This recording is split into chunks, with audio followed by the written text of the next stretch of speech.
गरिबाची श्रीमंत मुलगी. फार पूर्वीची गोष्ट आहे. एका गावात एक भला माणूस आपल्या कुटुंबासोबत राहत होता. त्याचे नाव गंगाराम. त्याच्या कुटुंबात पत्नी, 3 मुले व 1 मुलगी असे कुटुंब होते. गंगाराम मुलीचे लग्न मोठ्या धुमधडाक्यात केले.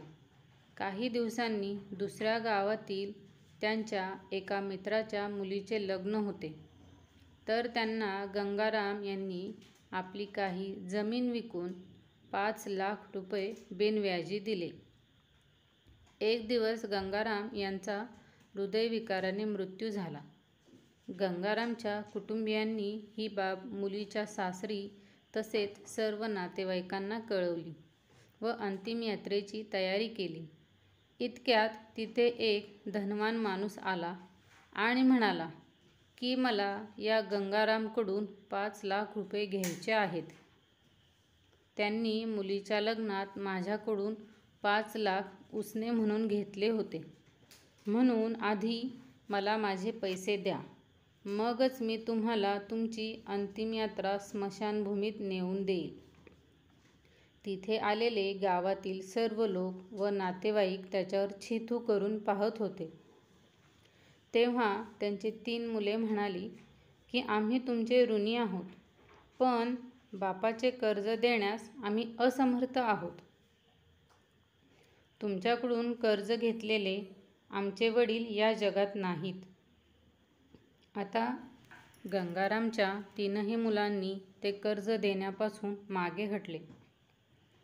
तेव्हाच गंगारामच्या भावांनीही सांगितले की जेव्हा मुलं कर्ज फेडू शकत नाही तर आम्ही कोणाची कर्ज का फेडायची.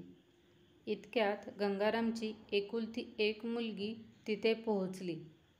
तेव्हा ती पळत पळत वडिलांच्या जवळ पोहोचली. तेव्हा तिला कळले की आपल्या वडिलांनी त्या धनवान माणसाकडून कर्ज घेतले होते. त्यामुळे तो धनवान माणूस वडिलांचे अंतिम यात्रा स्मशानभूमीकडे नेऊ देत नाही. हे पाहून तिच्या डोळ्यात पाणी आले आणि तिने आपल्याकडील सर्व दागिने आणि सर्व पैसे त्याला दिले आणि मग त्या धनवान माणसाला हात जोडून म्हणाली, हे सगळे दागिने विकूनही तुमचे कर्ज जर पूर्ण झाले नाही तर मी स्वतः तुमचे संपूर्ण कर्ज फेडीन. पण माझ्या वडिलांचा शेवटचा प्रवास यावेळी थांबवू नका.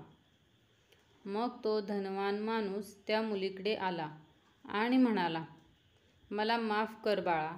खरं तर गोष्ट अशी आहे की मला गंगारामकडून 5 लाख घ्यायचे नाहीत तर द्यायचे आहेत. मुलीच्या लग्नासाठी मी त्यांच्याकडून ते 3 वर्षांपूर्वी घेतले होते. त्यांनी मला त्यांची काही जमीन विकून हे 5 लाख रुपये दिले होते आणि तो इतका चांगला माणूस होता की त्यांनी माझ्याकडून 1 रुपयाचेही व्याज घेतले नाही. आणि आज जेव्हा मी गंगारामचे पैसे परत करायला आलो तेव्हा मला त्याचे निधन झाल्याची बातमी मिळाली. तेव्हा मी खूप विचार करत होतो की आता हे पैसे द्यायचे तर कोणाला द्यायचे. म्हणूनच मी हा खेळ खेळला आहे, जेणेकरून गंगारामजींचे हे 5 लाख रुपये घरातील अशा सदस्याकडे जातील जो त्यांच्यावर खरोखर प्रेम करतो आणि त्यांचा आदर करतो. आज बेटी, तू हे सिद्ध केले आहे की आई वडिलांवर मुलापेक्षा फक्त मुलगी जास्त प्रेम करू शकते. म्हणूनच हे 5 लाख रुपये मी तुझ्या सुपूर्द करतो. वडिलांचा इतका आदर आणि प्रेम करणारी प्रत्येक घरात तुझ्यासारखी मुलगी असावी अशी माझी इच्छा आहे. हे सर्व पाहून गंगारामच्या मुलांचा आणि भावांचे तोंड शरमेने नतमस्तक झाले. खरंच मित्रांनो आणि मैत्रिणींनो, मुलगी मुलापेक्षा आई वडिलांवर जास्त प्रेम आणि आदर करते, हे अगदी खरे आहे.